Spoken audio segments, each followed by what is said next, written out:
kita tak lain dan tak bukan menerusi program MTech ni Sahabat Isnin bersama dengan beliau. Saya alur-alurkan kehadiran yang bahagia Datuk Engineer Haji Muhammad bin Dalib di konti. Assalamualaikum Datuk. Waalaikumsalam. Apa khabar ni? Baik, Alhamdulillah. Alhamdulillah. Merdeka. Oh, Merdeka. Merdeka. Merdeka kita hari ini. InsyaAllah. Semoga merdeka kita yang dipimpin oleh Perdana Menteri kita berterusan insya-Allah dengan kuasa Allah.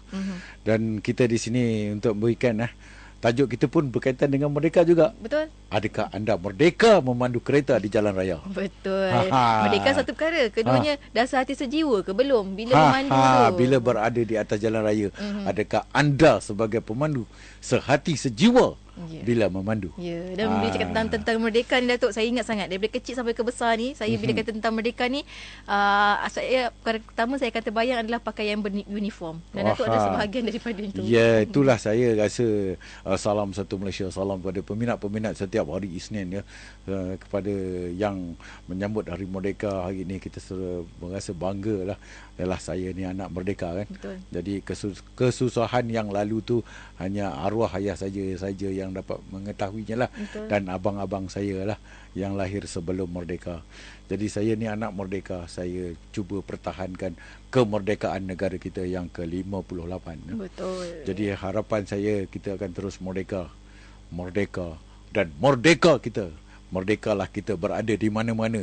Merdekalah fikiran kita bila kita memandu. Dan merdekalah kita bila kita menunggang. Jadi bila berada di atas jalan raya, kemerdekaan diri kita, kita rasa bangga negara kita dengan memiliki jalan yang cantik. Tetapi adakah pemandu kita cantik pemikiran mereka? Betul. Adakah penunggang kita cantik menunggang motosikal bila berada di atas jalan raya? Saban hari, saban malam, pagi, petang, saban minggu. Jangan jadikan lebuh raya di negara kita ini adalah pusara di lebuh raya. Nauzubillah min zalik. Betul Datuk, betul. Tapi kenapa dan mengapa pemikiran anak muda, pemikiran yang matang sepatutnya bila berada di atas jalan raya? Kerana mereka memiliki lesen yang sah. Tetapi bila memiliki lesen, bukan lesen to kill, tetapi itu yang mereka cari. Ya. Kenapa dan mengapa ini berlaku?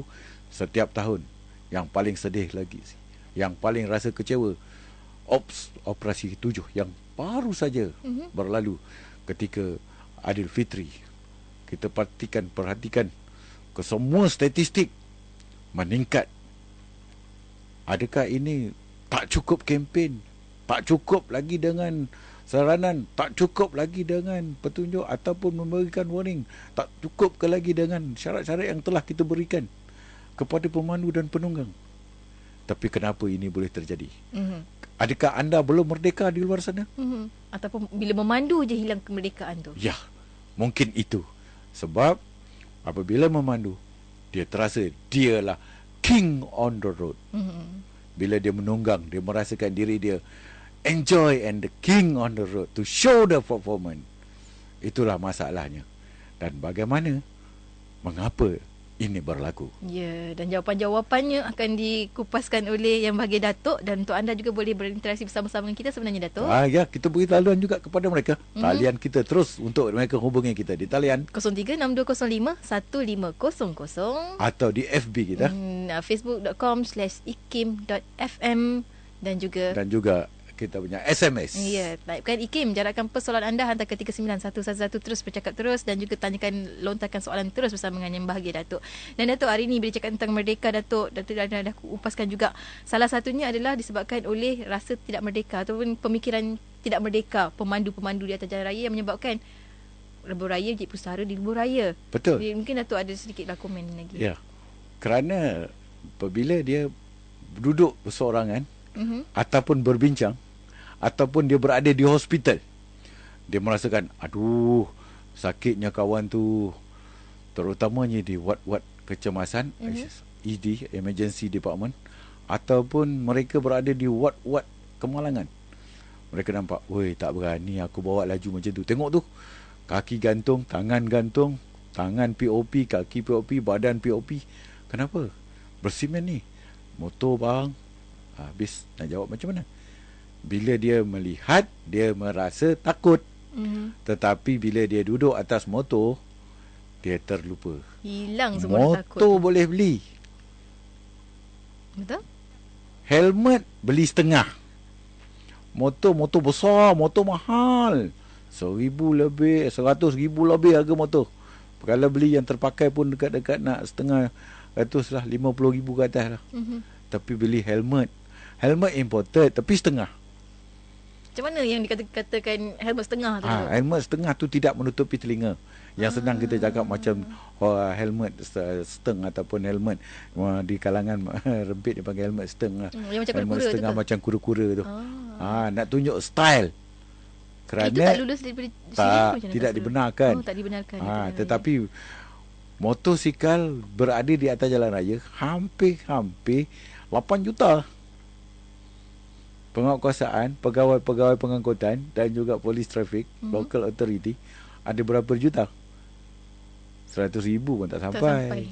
Jadi mereka terlepas.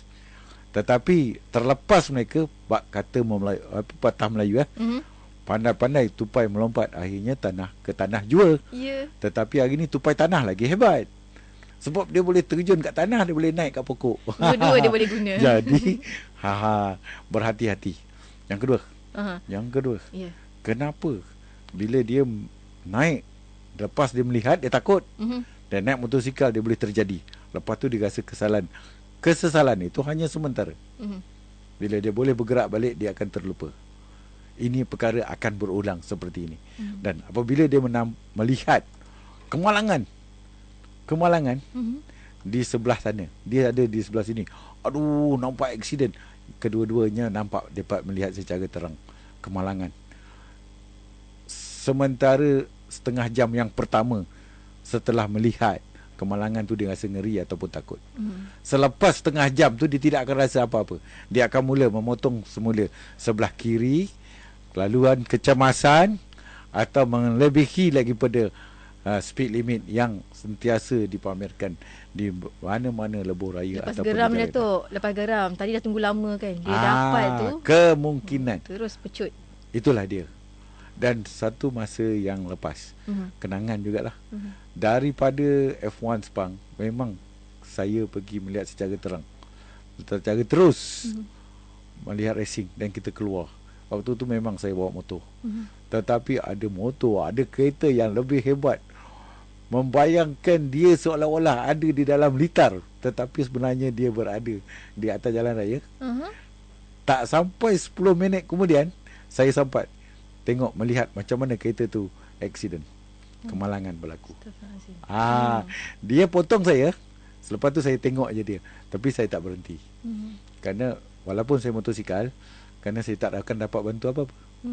Takkan dapat bantu apa-apa. Jadi saya teruskan perjalanan. Bukan tak mau, bukan tidak sempati, tetapi mengurangkan kadar kesesakan dan juga memberikan pada petugas-petugas yang lebih senang, lebih wajar untuk melaksanakan tugas mereka. Lagi mempercepatkan lagi proses mereka sampai ke jadi kejadian. Bagi pendapat saya, memang bila kita beritahu rakyat Malaysia ni, nyawa mereka, style mereka, apabila berada di atas jalan raya, mereka akan berubah. Dia akan menjadi lain. Berbeza. Ramai rakyat Malaysia yang pergi ke luar negara, bila mereka memandu di luar negara, kenapa mereka boleh mengikut undang-undang di sana? Automatik bertukar tak Datuk? Yes. Kenapa? Saya melihat secara terang. Saya memandu di Thailand. Walaupun di Thailand tu memang kita tengok jalan dia dengan apa semua berbeza dengan negara kita. Saya memandu. Tapi kenapa saya tengok kawan-kawan lebih ramai lagi mengikut undang-undang kat sana. Bila saya memandu di Singapura, saya nampak kenapa rakyat Malaysia boleh melakukan begitu baik. Kenapa sebila di England 3 tahun saya memandu, sekali pun tak pernah kena saman. Jadi kenapa bila kita melihat kawan-kawan kita bila berada di luar negara, dan bila kita balik ke negara kita, adakah kita rasa kita pulang ke dagang, dan dagang tu berani kita berdagang tempat kita? Berani berdagang, berdagangkan nyawa. Kenapa? Keseksaan itu akan berpanjangan. Kalau selamat, alhamdulillah. Kalau pergi terus, innalillah. Kalau dia bantai setengah, dia kirakan setengah saja. Macam nanti. Orang lain lah yang terpaksa menanggung menyusahkan. kita. Jadi fikirkan sekarang hari ini adalah hari kemerdekaan kita yang ke-58. Kita mohon kepada semua pemandu-pemandu, merdekalah anda bila berada di atas jalan raya. Ya, itu Engkarilah rebuh raya itu dijadikan pusara, dan jadilah seorang yang dipanggilkan anti saman. Jadi pemandu yang bijak, menjadi pemandu yang betul-betul competent drivers, dan menjadikan diri anda menjadikan seorang yang betul-betul merdeka bila berada di atas jalan raya. Ya. Itulah hasrat kita ya. Betul. Dan untuk anda boleh hubungi kami di talian sekarang di 0362051500 di Facebook IKIM.FM dan juga di SMS.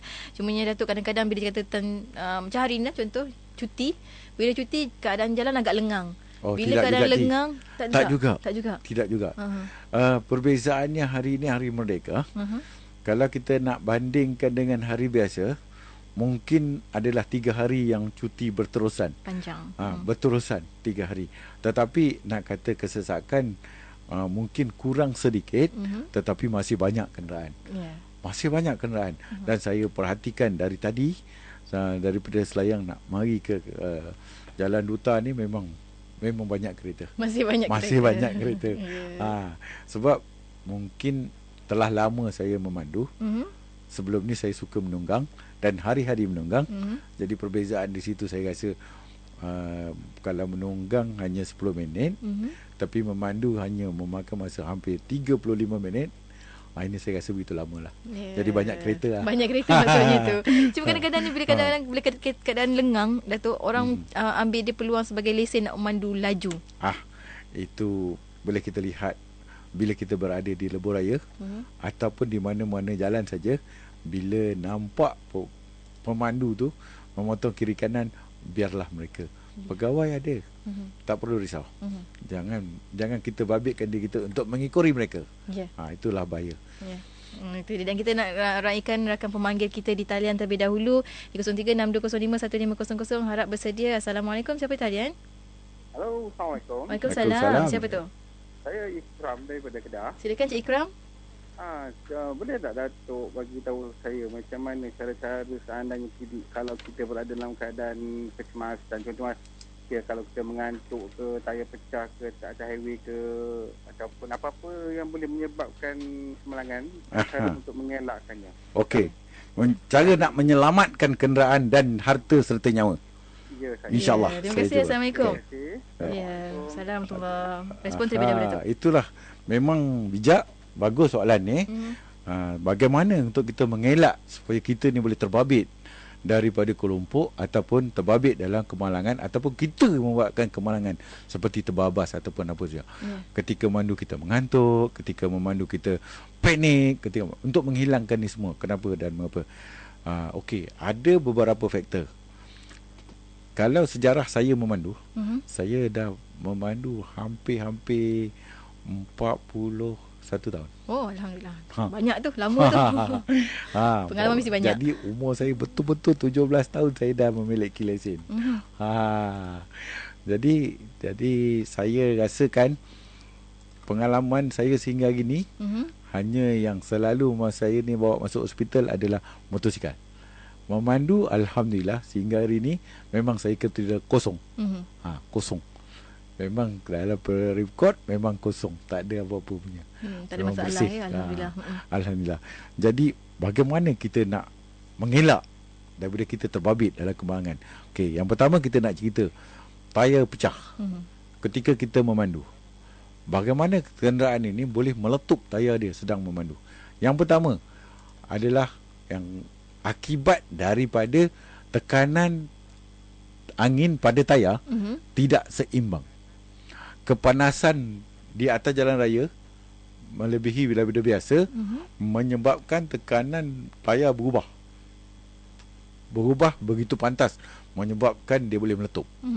Atau tayar ni tadi terlanggar benda yang tajam, sama ada batu ataupun benda guguran atau ciciran daripada kenderaan lain, menyebabkan dia langgar secara spontan, langgar je, pum, dia meletup macam tu. Tayar ni boleh meletup. Kerana tayar ni, kita beli tayar, kita kena tengok. Jangan kita tengok pegang je, oh ni memang tayar baru. Memang sekarang saya dah ajar dah bagaimana nak tengok tarikh binaan tayar tersebut ada 4 digit.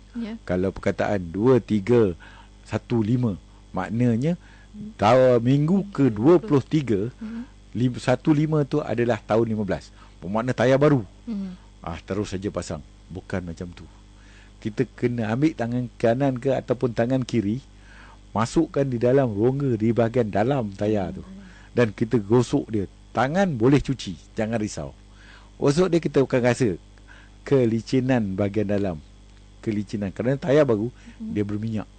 So kita akan gosok kat dalam, memang rasa dan kita golekkan tayar tu daripada A pusing balik sampai bertemu balik A. Jadi bermakna kita dah pusing, kita dah check ada tak gelembung-gelembung ataupun ada ke tidak, macam misai-misai tu. Macam misai tayar tu, macam berambu-rambu tu. Dan kita boleh tengok misai-misai tu putus tak. Putus kalau ada yang dia dah jadi pendek, ada yang dia memang dia panjang-panjang misai tu. Misai-misai itu semua adalah menandakan tayar itu memang genuine baru. Dan tayar itu memang solid, bagus. Jadi kalau misai-misai itu dah ada yang mula dah terpotong, dia asyik bergolek dan dia asyik berpindah tempat untuk meletakkan dia. Itu sebab tayar, dia punya parking dia memang cantik dan menegak. Bukan dia tidur. Masih disusun tu nampak betul. Dia tegak berdiri macam tu. Dia tegak. Jadi dia kosong. Jadi bila kita pasang pada kereta, dia akan jadi memang bagus. Dan tayar yang meletup ini tidak kira bunganya sama ada yang terakhir sekali tayar kita boleh pakai adalah thread atau bunganya setebal 1.6 mm. Dan tak kira 3 mm, 5 mm, 7 mm, 10 mm, tak kira. Dia nak meletup, dia boleh meletup. Boleh meletup. Boleh meletup. Itu sebab kita cek tekanan tayar, keempat-empat dia. Pemasangan tayar tu, rotation of the tires. Rotation tu putaran. Putaran tayar tu betul tak betul. Kalau kita pusing dia ke depan, pusingan jam, jangan kita pusingkan dia terbalik melawan pula. Memang dia akan terbuka dan dia boleh meletup. Jadi kedai tayar pun memainkan peranan yang betul untuk memasang tayar. Okey. Bila tayar ni meletup, ni pengalaman saya. Saya bersama sahabat saya dengan memandu kereta ujian, tayar memang cantik dengan kelajuan memang melebihi had limit, melebihi lagi pada biasa. Tayar tu meletup.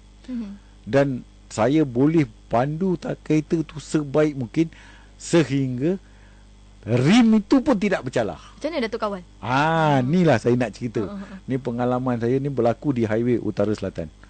Kalau nak cakap berapa minit aja pergi ke Ipoh ni.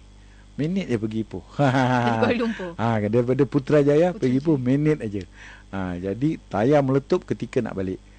Dan bila dia meletup dengan kelajuan yang memang kelajuan tinggi, tetapi kenapa rim ini cantik, langsung tak berkesan.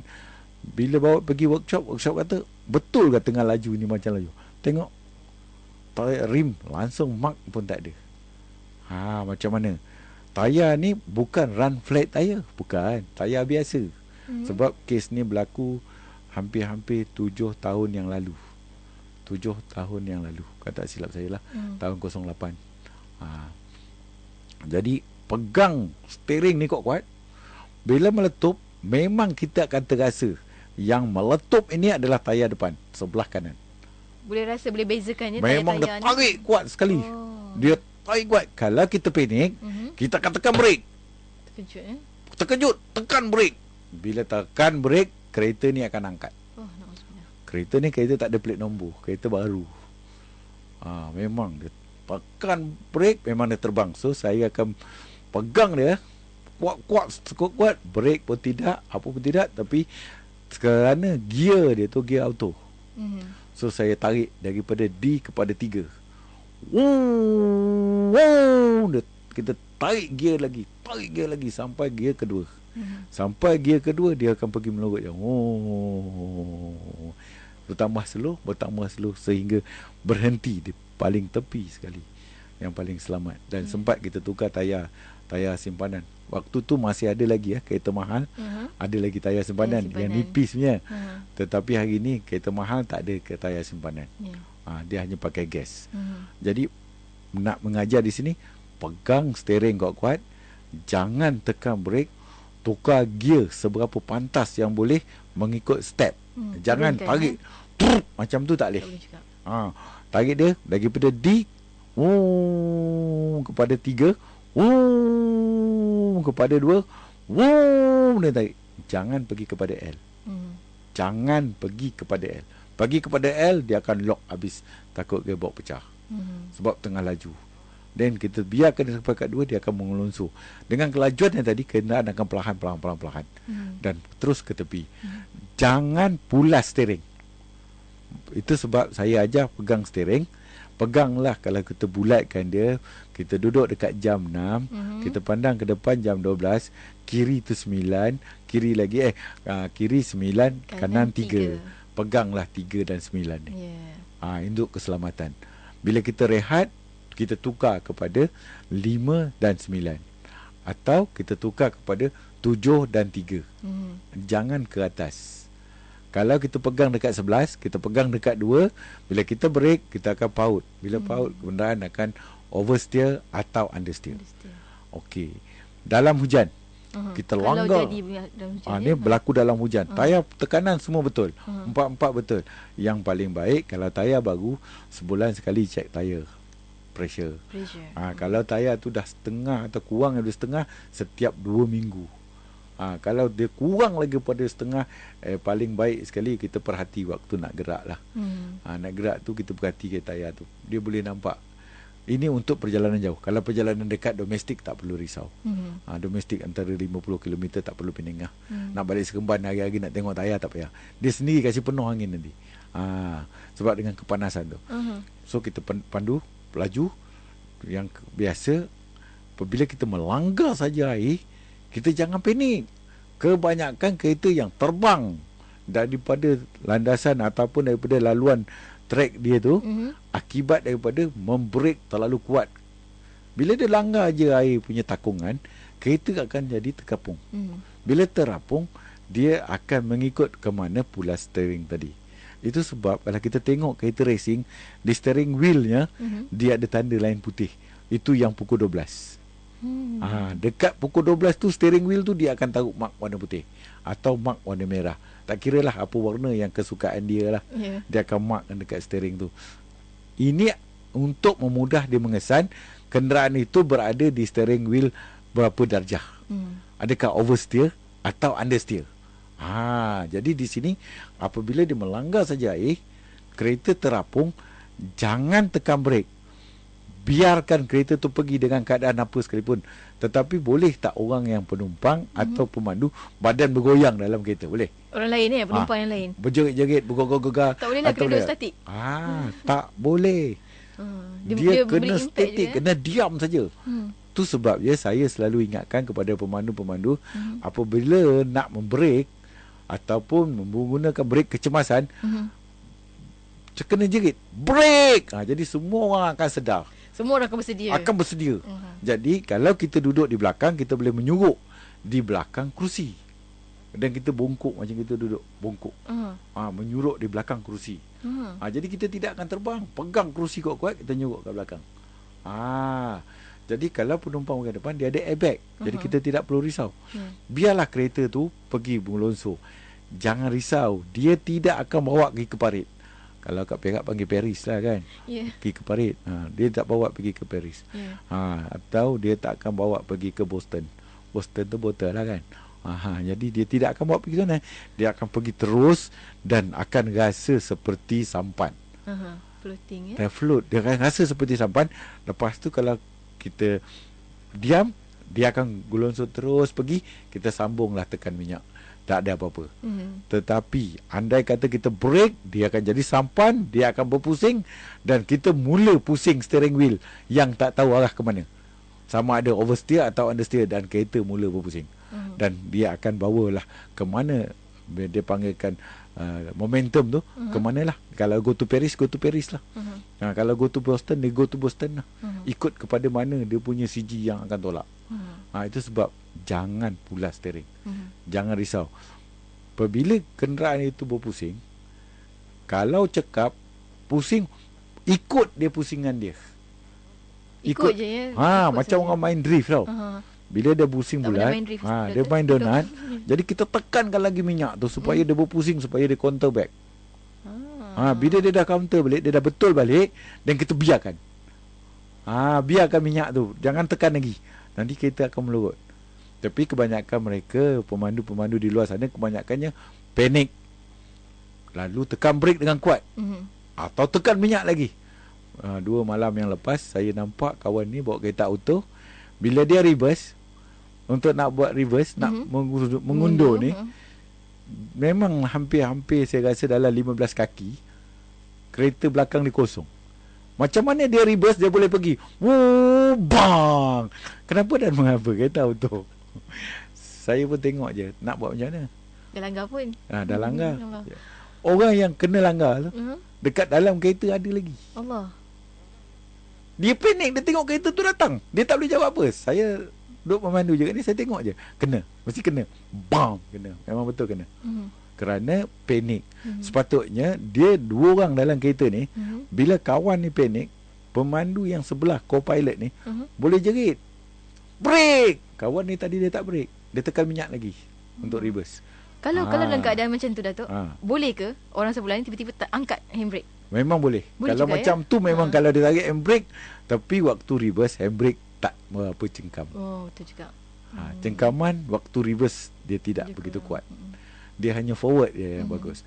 Itu kalau dia tarik handbrake tu katakanlah tertarik lebih kuat dan cantik dia akan angkat kepala sebab enjin berada di hadapan. Kena pusingan dia betul balik, dia akan angkat kereta di bahagian hadapan, tapi tidak berbahaya. Tak perlu risau, tetapi dia akan selamat. Jadi beginilah cara dia untuk mengawal. Kena jerit, break. Jadi kawan yang lain akan sedar. Kalau pemandu dia pun akan sedar, dia pun akan break. Kalau pemandu yang belakang tu yang bakal nampak, kita nampak kan, dia tekan horn. Tak ada guna. Tak ada kesan ya. Tak ada kesan sebab pemandu yang depan tu, kereta tu pakai aircon, jadi tingkap semua tutup. Tak dengar sangat. Dan dia buka-buka je, dia tak tutup radio, dia tak tutup aircon. Jadi waktu dia start tadi, dia start semua-semua sekali. Dia start, dia dengar. Tapi pendengar-pendengar IKIM yang selalu ikut kita, dia tak macam tu. Betul. Sebab dia tutup aircon, tutup radio, baru matikan enjin. Betul. Bila dia start enjin dah cukup 40 degree Celsius dan dia baru pasang aircon, baru dia pasang radio, baru dia bergerak. Jadi pengikut IKIM FM dia memang selamat, tak ada masalah. Ini yang tak dengar ya IKIM FM ni, itu yang masalah dia. Dia langgar sana langgar sini. Tentu tu kena ajak kawan-kawan lain lah dengan IKIM FM, dengan MTech. Betul. Jadi bila dia ni menjerit, pemandu akan sedar. Dan atau pemandu yang jerit, dia nak membreak, penumpang lain akan sedar. Ini memberikan impak yang paling baik kepada pemandu untuk mengawal kereta ni tadi dalam keadaan betul. Okey. Sekarang yang ketiga, cara yang ketiga. Tayar meletup, langgar air. Yang terakhir sekali, macam mana kita mengantuk ni. Nak hilang mengantuk ni. Mengantuk 2 minit dia. Kawan kat sebelah tidur ke tidak? Atau seorang-seorang? Kalau seorang-seorang, saya syorkan bila ngantuk, jangan rasa 5 minit ini boleh menguntungkan. Tetapi 5 minit itu boleh menyebabkan kita ke hospital atau ke mana-mana. 2 saat pun dah boleh dah Datuk. Yes. Jadi berhentilah di tempat rehat di mana-mana yang sesuai, yang garanti selamat. Tidur. Jangan tidur 1 jam. Tidur 1 jam, bangkit dia letih. Tidurlah 15 minit, paling lama setengah jam. Itu paling lama setengah jam. Bukan tidak sampai puas tu. Jangan. Nanti dia akan jadi letih dan memandu akan jadi letih lagi. Bertambah letih. Jadi memandu ini dia ada limit tidur dia. Jadi tidurlah 15 hingga 30 minit. Kalau paling baik 20 minit. Jadi pemandu co-pilot sebelah ni, kalau katakanlah T jadi co-pilot, kita kena alert, kena tengok pemandu ni. Bukan tidur. Kalau pemandu ni tidur, co-pilot nampak. Tapi kalau co-pilot tidur, dia nampak ke pemandu? Tidur. Pasti tidak lah. Itu Dalam yang mimpi pergi. tu. Pergi sama-sama pergi. Allah. Auzubillah. Jadi janganlah. Jadi co-pilot kena melayan pilot. Jadi pilot akan alert. Jadi apabila dia alert, weh, tidur tak mengakulah. Kalau saya memanglah, isteri saya selalu ketuk saya. Tidur tak ada, mana tidur, mata apek ni. Mata apek memang nampak sepet je. Nampak sepet. Jadi macam tidur, tapi sebenarnya tak tidur. Allah. Memang tak nak mengaku lah. Ya. Apa tu dia, tak ada, tidur ni. Baik, berhenti. Then saya akan berhenti. Tu fungsinya co-pilot.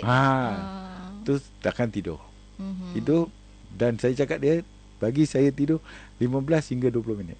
Terkejut balik. Lepas jaga, nanti selalu tempat rehat, dan kita cuci muka, dan semua siap, jalan balik terus ke perjalanan. InsyaAllah akan selamat. InsyaAllah. Itulah penyakit orang yang nak tidur lah. Tapi maknanya memang kena cari juga tempat yang selamat lah untuk berhenti. Bukan betul. suka-suka hati boleh Jangan berhenti dekat tepi highway. Jangan. Kalau dekat masjid tak apa. Itu lebih selamat. Tetapi jangan ikutkan, kerana mengantuk nak try, mengantuk nak cuba pergi. Yang banyak accident, majority accident adalah orang yang mengantuk. Cuba juga nak bawa. Inilah dia. Dan saya hampir-hampir 2 tahun lah. Saya duduk dekat jalan tu Nek Chesley, dan dulu-dulu kita panggil jalan bandar. Pejabat trafik menjaga untuk memeriksa kereta kemalangan. Dan saya baca report-report kemalangan, kebanyakan pemandu menulis report kemalangan tak ikhlas. Tidak ikhlas. Ikut daripada kajian saya, laporan kemalangan tidak dibuat dengan cara yang betul-betul ikhlas. Sebab apa tu, Datuk? Sebab bila saya baca report tu, saya tahu dekat mana tempat kejadian, dan saya akan pergi investigate sendiri. Itu sebab saya dapat pergi tengok tempat kemalangan, tempat keadaan jalan, dan saya tengok kereta yang saya dah periksa siap-siap. Saya boleh bayangkan laporan tu adalah tak tepat. Dan itulah bekal saya untuk saya menjadi best student investigation of accident masa sekolah dulu di University of Sutherland, ketika subjek accident report. Jadi saya dekat Thatcham, England ni, memang saya biasa bagaimana untuk mengesan kadar kemalangan jalan raya ni, macam mana kenderaan itu berlaku kemalangan jalan raya, dan saya boleh analisis sama ada pemandu ni pakai seatbelt ke tidak, kelajuan kereta, bagaimana pemandu tu membrake ke tidak pada kenderaan, dan bagaimana dia gunakan brake. Adakah kita boleh feel dia, kita boleh nampak dia. Itulah. Saya rasa tu kita kena bincangkan juga tu kan, sebab daripada dapatan itu kita boleh kongsikan, supaya kita lebih berhati-hatilah ketika memandu dan menjadi pemandu yang betul-betul pandai kendalikan kenderaan. Itu sebab saya pernah bercakap, dan saya pernah memberitahu yang mana bila seseorang ini pandai memandu, mereka perlu mendapat, dia panggilkan intensive driving. Jadi dia kena lebih tahu dalam business driving ni, dia mesti tahu bagaimana untuk menyelamatkan kenderaan, menyelamatkan nyawa, dan juga dia mesti tahu technical of the vehicle. Itulah dipanggilkan technical driving. Dia panggil tajuk yang saya belajar kat England tu, pendek tajuk tu, technical driving. Pendek tajuk tapi banyaklah tu dia punya. Macam mana you nak kenalikan oversteer, understeer, normal steer. Bagaimana ramai pemandu kalau tanya dia brake point, tahu tak? Brake point, titik break lah cakap kita kan, titik membreak. Kalau kita tanya daripada 90 orang saya tanya, saya ingat 9 orang pun tak boleh jawab. Tapi pendengar-pendengar jawab sendirilah. Kalau nak tanya lain kali SMS, tanya apa itu break point, kita jawab lah. Dan apa dia oversteer. Oversteer saya dah ajar. Oversteer, understeer, normal steers, itu adalah steering wheels. Dan bagaimana kita panggilkan 2 wheels in 1 wheels. 2 roda untuk jadikan 1 roda. Jadi 2 roda bermakna roda tayar. Jadi 1 roda steering. Jadi bagaimana yang kawal, yang mengawal. Yes. Itulah dia yang mengawal. Dan bagaimana kawalan itu dilakukan. Kecakapan tu kan, skill tu kena ada. Jadi bagaimana kita nak adoptkan 3-4 perkara ini dalam satu, menjadikan technical berkualiti, satu identiti untuk menyelamatkan diri dan harta kenderaan masing-masing. InsyaAllah. InsyaAllah. Itulah dia. Kalau kita nak bercakap pasal aksiden ni kan, memang setiap 27 ke 28 minit satu aksiden berlaku di dalam negara kita. Tak kira hari apa. Kalau hari-hari ataupun perayaan ataupun hari-hari festival, memang bertambah. Jumlahnya akan bertambah Berjumlah bertambah. Itu sebab kita perhatikan, kalau kita tak jumpa spare part ataupun part komponen kenderaan motosikal di atas jalan raya, tak sah. Memang kan dia nampak Memang sentiasa akan nampak part-part komponen tu. Ini adalah akibat daripada kemalangan langgar belakang, langgar tepi, langgar motosikal langgar. Kerana bila kita berada di atas jalan raya, sifat-sifat kemerdekaan tu terlupa. Jadi sepatutnya apabila telah bukan baru setelah 50 tahun 58 tahun merdeka, tapi ramai pemandu-pemandu kita yang rasa saya belum merdeka bila berada di atas jalan raya. Tetapi kenderaan-kenderaan yang ada di atas jalan raya semuanya telah merdeka. Kerana kenderaan kita yang berada di atas jalan raya, mengikut daripada pemeriksaan Vehicle Type Approval di bawah Seksyen 66 bracket 1, semua kereta yang masuk ke dalam negara ini mesti lulus. Dia berdeka lah tu. Mesti lulus dan mendapat sijil yang dipengerusikan oleh Yang Berbahagia Datuk Seri Ismail Ahmad, Ketua Pengarah JPJ. Dan saya sebagai setiausaha je lah. Jadi kalau dah ada sijil tu, memang mereka merdeka untuk berada. Kereta yang merdeka. Orang belum merdeka lagi ni. Itulah sebabnya. Bila kalau kereta telah merdeka, orang pun telah merdeka, maka harapan negara untuk mengurangkan kadar kemalangan jalan raya memang tercapai. Jangan jadikan lebuh raya itu adalah pusara. Jom kita, itu dia. Jom kita sehati sejiwa kurangkan sehati sejiwa untuk tersebut, mengurangkan kadar kemalangan jalan raya. Betul? Dan ini menunjukkan kita telah benar-benar berjaya merdeka.